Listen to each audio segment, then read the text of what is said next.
Welcome back to the New York International Antiquarian Book Fair. The last time it ran was in March of 2020, and I think it was like the last event that I went to before the world shut down, so I'm so thrilled that they're back. I'm so excited to go inside and take it all in and bring you guys with me. So let's go.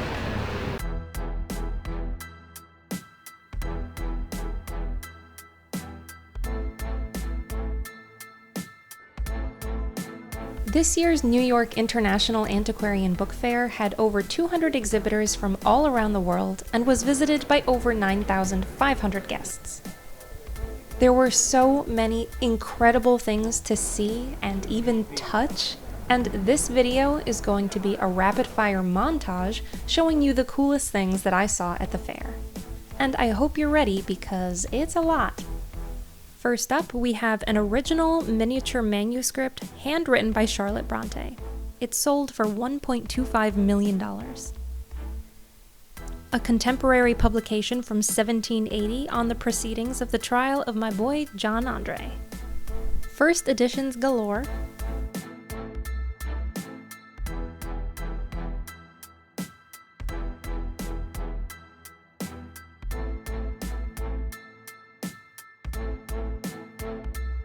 A document signed by Isabella I of Castile, a letter by Theodore Roosevelt, a letter by Albert Einstein, a letter by Ernest Hemingway, a letter by Harriet Beecher Stowe, a letter by Joseph Stalin, a document signed by Peter the Great, a letter by Napoleon Bonaparte, a handwritten letter by Thomas Jefferson regarding the First Patent Act, and then some more Jefferson writing.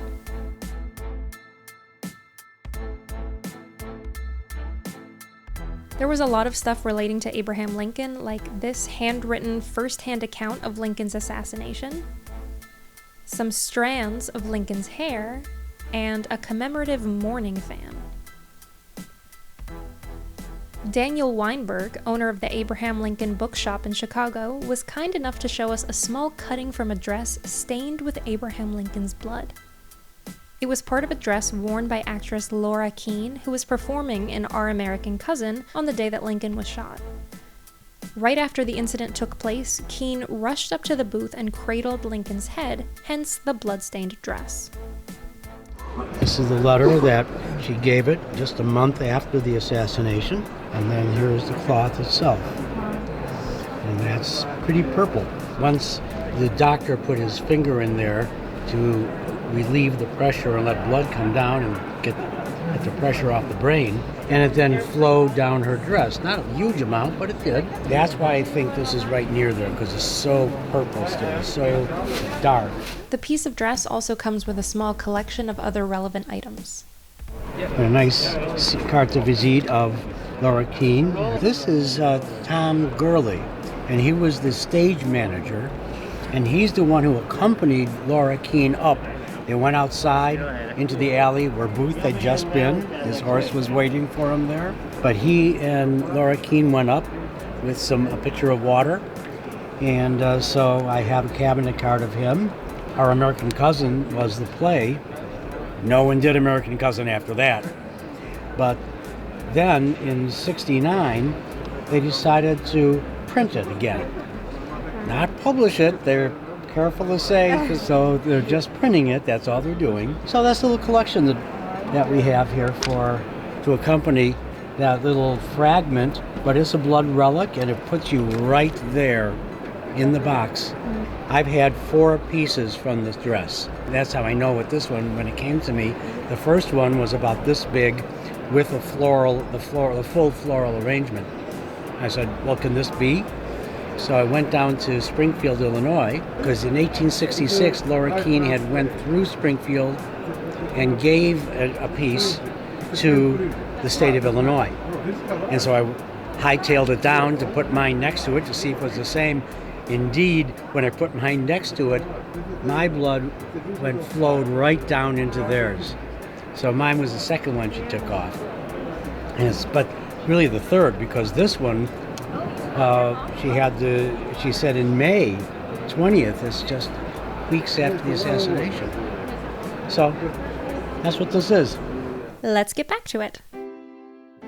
We have a written request in 1790 by New York City Mayor Richard Varick with a request to have famous artist John Trumbull paint a portrait of George Washington to hang in City Hall. Some of Hamilton's first actions as Secretary of Treasury. First collected edition of Charles Dickens' Christmas books, inscribed by Charles Dickens himself. Documents pertaining to the Manhattan Project. A sketch of George Washington's skull before he even died, which I don't even understand. Recruitment of a young boy in 1776 to join the British Army as a drummer boy. A letter signed by Charles I, and then a broadside from the English Civil War ordering the burning of a blasphemous book. Lewis and Clark documents. A cool panorama from the early 19th century. 19th century paper dolls. A musical manuscript by Beethoven, a Pathé film manual with actual pieces of original nitrate film, old silhouettes, which I absolutely adore, a letter written by von Steuben to Hamilton, a $10,000 bill, a bunch of 19th century dog photos, The Origin of Species, inscribed by Darwin himself. Thomas Paine's Rights of Man, which I personally was so excited to see because I have excerpts of that in a newspaper that I own from 1791. I said hello to these beauties and fought the urge to buy another. I saw the Reynolds pamphlet, which I only know about because of the Hamilton musical. And finally, we have a Victorian taxidermy sparrow Valentine. It is 5 hours since first walking in, and we are just now leaving, and I don't even feel like I saw absolutely everything there was to see. I'm sure I missed some cool stuff. I didn't end up buying anything, but maybe next year. I hope you guys enjoyed this video as much as I enjoyed making it. Please consider subscribing if you haven't already. Give this video a thumbs up. And I will see you next time.